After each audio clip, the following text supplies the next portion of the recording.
Baby শোনো না, আমার বউ তো অফিসে চলে গেছে, বাসা পুরোটাই ফাঁকা।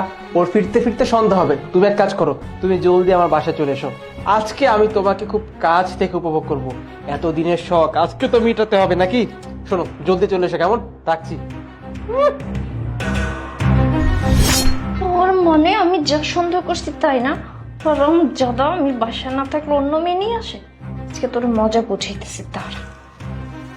আচ্ছা, তুমি আমি ছাড়া এই বাসায় তো আর কেউ নেই, মানে তোমার ওয়াইফ কি অফিসে চলে গেছে? আরে হ্যাঁ রে বাবা, এই বাসায় আমি আর তুমি ছাড়া এখন কেউ নেই। আর বাসায় তো আমি আর ইমু থাকি। ইমু তো অফিসে চলে গেছে, ওর ফিরতে ফিরতে প্রায় সন্ধ্যা হবে। তো এখন এই বাসায় এই মুহূর্তে আমি আর তুমি ছাড়া কেউ নেই। আচ্ছা শোনো না, তুমি তোমার প্যান্টের চেনটা খুলো, আমাকে একটু দেখাও। আরে না না, প্যান্টের চেন খুলে ওই জিনিসটা তোমাকে দেখালে কি করে হবে বলো? আর সব থেকে বড় ব্যাপার, ওই জিনিসটা তো আমি তোমার জন্য না, ইমুর জন্য বানিয়েছি, তাই না? এই জিনিস দেখার অধিকার একমাত্র ইমুরই আছে। আমি ওর হাজবেন্ড, ওর অধিকার আমি কি করে তোমাকে দেই বলো? ওর জিনিস তোমাকে দিলে হবে? তুমি মজা পাবো না তো দেখলে, বুঝছো না? তোমাকে দেখাবো না, আমি ওর জিনিস ওকে দেখাবো। হ্যাঁ, তা অবশ্য তুমি ঠিকই বলেছো, ইমুর জন্য তুমি স্পেশালি জিনিসটা বানিয়েছো, ওকেই দেখানোটা উচিত। হ্যাঁ এক্স্যাক্টলি। কিন্তু জানো তো, আমার কেন জানি মনে হচ্ছে আমি ইমুকে ঠকাচ্ছি। মানে এমন কেন জানি মনে হচ্ছে যে, দেখো, ওকে যে আমি একটা বার্থডেতে সারপ্রাইজ দিব, এই যে আমি ওর ফেস হুবহু আমার পায়ে আঁকিয়েছি, ট্যাটু করেছি, এই সারপ্রাইজটাও যখন দেখবে কতটা খুশি হয়ে যাবে বলো তো। কিন্তু ওকে যে না জেনে এই কাজগুলো করছি, বা আমি আর তুমি যে এখন একসাথে বসে আছি, তোমার কি মনে হয় না যে ওকে ঠকাচ্ছি আমরা, বলো তো? সো সুইট ইয়ার। কি ব্যাপার, তোমার ভয়েস ইমুর মতো কি করে হয়ে গেল? ইমুর মতো? কই, আমি তো কিছু বলিনি, আর আমার বয়স ইমুর মতো কেন হবে? আরে না, আমি এই যে ওমা, এই যে আমি এখানে। তুমি এখানে কিভাবে? তুমি না অফিসে গেলা? আসলে হয়েছে কি, আমি তো অফিসে যাওয়ার জন্য বের হয়েছিলাম।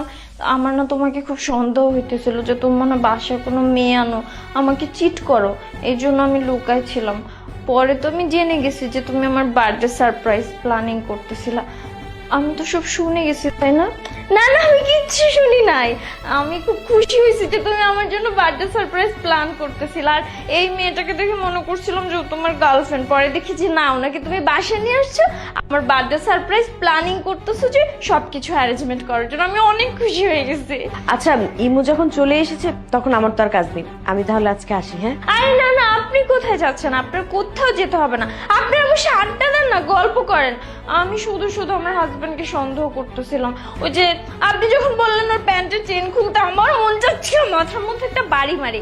পরে শুনলাম যে ও আমার জন্য একটা সারপ্রাইজ করছে, ট্যাটু করছে। আমি তো অনেক খুশি হয়ে গেছি। আমি শুধু শুধু আমার এত ভালো হাজবেন্ডটাকে সন্দেহ করলাম। আপনারা বসেন, অনেক আড্ডা দেন, অনেক গল্প করেন, আমার কোনো সমস্যা না। আমি আর আসবোই না, আপনাদের ডিস্টার্বই করবো না। মানে আসবো আর কি, সন্ধ্যাবেলা আসবো, এর আগে আর আসবো না। আমি আপনাদের প্ল্যান সম্পর্কে কিছুই জানি না, কিছুই শুনি না। থ্যাংক ইউ, তুমি আমাকে এত ভালোবাসো, আমার কথা এত চিন্তা করতেছো। এই যে না, ওইটা তুমি ধরো, আমি হচ্ছে অফিসে চলে যাচ্ছি, ঠিক আছে? টাটা। ওহ, থ্যাঙ্কস গড, আমি তো ভেবেছিলাম যে তোমার ওয়াইফ কি না কি কুরুক্ষেত্র বাজিয়ে ফেলে। আচ্ছা, তুমি একটা মিথ্যে কথা বললে কেন আমাকে? তোমার ওয়াইফ তো বাসায় ছিল, তাহলে তুমি কেন বললে যে তোমার ওয়াইফ অফিসে চলে গেছে? আরে এছাড়া আমি আর কি বা করতাম বলো তো? আমি তো দেখিয়ে নিয়েছিলাম যে ও আমাদের বাসায় যে শাটার আছে না, শাটারের পিছনে লুকিয়েছিল, যাতে আমাকে হাতে নাতে ধরতে পারে। আর আমি তো তোমাকে বাসায় আসতে বলে দিয়েছিলাম। এখন তুমি চিন্তা করে দেখো, আমি যদি তোমার সঙ্গে শুরু করতাম, আমার বউ এসে আমাকে হাতে নাতে ধরতো, তখন আমারও মান সম্মান যাইতো, তোমারও যাইতো। এখন আমার ওয়াইফ দেখতে পাচ্ছে না, এখন তোমার সঙ্গে আমি খেলবো T20। আসো। আরাম জাদা।